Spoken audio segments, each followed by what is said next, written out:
What's going on, guys? BossUp6 here, back to another video, and today I'm here for another album review for you guys. Today I'm going over the newest studio offering from Wraith, Fueled by Fear. This album comes out on the 28th of June of 2024, released on Prosthetic Records, which I believe they switched to this because they were originally on Redefining Darkness. And yeah, a little bit of a, I guess, an upgrade, if you will, because I think Prosthetic Records is a little more well-known than Redefining Darkness. But anyway, this is their fourth studio album overall. This band formed in Indiana in 2016, and essentially this is a blackened speed thrash act with some more punk and hardcore elements thrown in there. And I have heard a little bit of this band, but I've never heard a full album by them. But I have heard some pretty damn good stuff.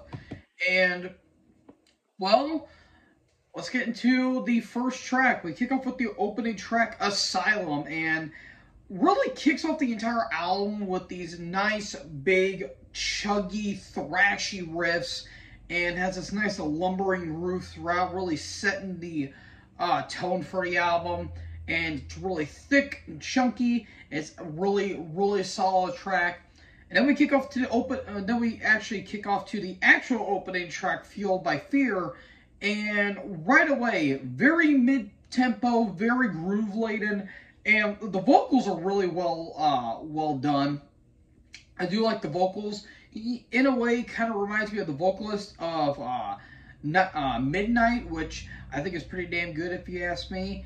And really chuggy, thrashy riffs throughout, especially on tracks like Horses and Hounds, Code Red, Ice Cold Bitch, Marching to Death, Heathen's Touch, Hell's Canyon, Hell's Canyon, if you will, Vulture, Truth Decay, and especially Shattered Sorrow. All those are a big conglomeration of just riffs and really catchy, like anthemic anthems throughout. And it's really damn good. Really damn good. And then you have, like, that more speed metal sound to it. Very kind of like Motorhead, a little bit of Venom thrown in there, especially on Code Red, Warlord, Truth Decay, and maybe to a lesser extent, Heathen's Touch, has those really nice, you know, Motorhead kind of vibe to it.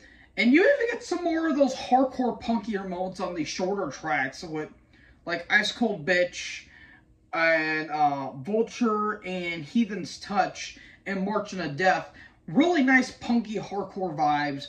Kind of similar in some regards to when Dark Throne kind of went more punky and a little more hardcore in their more 2000s output, like Ravishing Grimness, and to a lesser extent maybe Plague Wielder. More of that style in a way, and it's really damn good. And speaking of Ice Cold Bitch, very sleazy. Very sleazy. But I will say, when it comes to the thrashy riffs, if you love old school Metallica like Kill 'Em All, Bonded by Blood Exodus, early early Testament, early Slayer, maybe a little early Sepultura as well, you're going to get that by the Loathsome here. And it's really damn good. And some ways the riffs kind of remind me a little bit of Enforced when it comes to that hardcore kind of style to it. And I really love that. But the one interesting track that is a little different than the other tracks is Code Red, the fifth track. And it has, the solo is a little power metal-esque, and this might be a little weird. It kind of reminds me of Into the Unfathomed Tower by Candlemass off of Tales of Creation, where it's a little more faster and speedy in terms of the riffage. Like, it is just going blazing with how fast it is. A very power metal-esque style to it, but it's got that heft that I really dig. And then you have some, like, marching grooves, like Truth Decay, The Breaking Wheel, and Horses and Hounds. Those tracks just have the big marching groove to it, similar to, like, For Whom the Bell Tolls, or maybe to a lesser extent, maybe a little bit of Hell Awaits by Slayer. Really damn good stuff. And speaking of Slayer, I get a lot of vibes from like Rain and Blood and South of Heaven. Like Fueled by Fear, for example, really reminds me of Ghosts of War in particular, and I really dug that. And you also have like some like Seasons of the Abyss moments here as well, and that's absolutely fantastic in its own right. And yeah, it's a really damn good album. Now, I do have a couple complaints with the album as a whole. One, it's a bit bloated. There's 14 tracks on this bastard, and it's over 45 minutes. And it's kind of weird considering that their last album, Undo the Change, was just over 30 minutes. I don't know why they bloated it a little bit, but they could have cut off a few tracks here because some tracks kind of blend together, like Shame and Suffering, and to a lesser extent, Shattered Sorrow kind of blends a little bit. But they're still good, but they just felt a little too,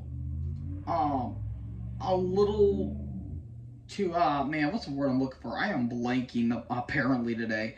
A little too straightforward for what they were going for, but they're still good. Just, you could have probably cut that out, and especially with the opening track, Asylum. It's basically a lead up to Fueled by Fear, which feels like a lead up and a build up to its own. So you could have cut that song out entirely, and you really wouldn't miss anything.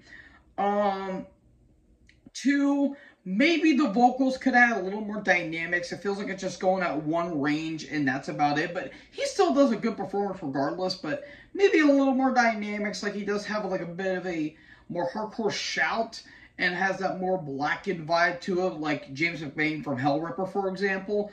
But a little more dynamic could have been added, but he does well for what he is.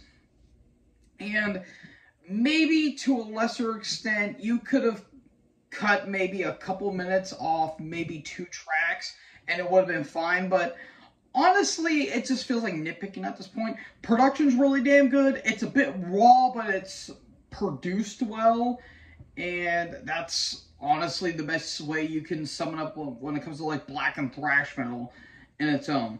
So all in all, I'm going to give this a 4 stars. Despite my complaints, I think this is a really damn good album. The riffs are absolutely just chugging. The groove is absolutely catchy, and it has all those catchy anthems that you would expect from thrash metal bands like Testament, Overkill, I keep saying Anthrax, Metallica, Exodus. And if you love a little bit of Motorhead, some Midnight, Hellripper, Slayer, a little bit of early Sepultura, you're going to love this album as much as I did. So all in all, 4 stars for me. So folks, what did you guys think about Fueled by Fear by Wraith? Let me know in the comment section below. Make sure you guys leave a like, leave a comment, tap that big red subscribe button, and tap the bell so when I upload, you guys will be notified. Thank you guys so much for watching this video. Most importantly, join the herd. Talk to you guys in the next video. Peace out.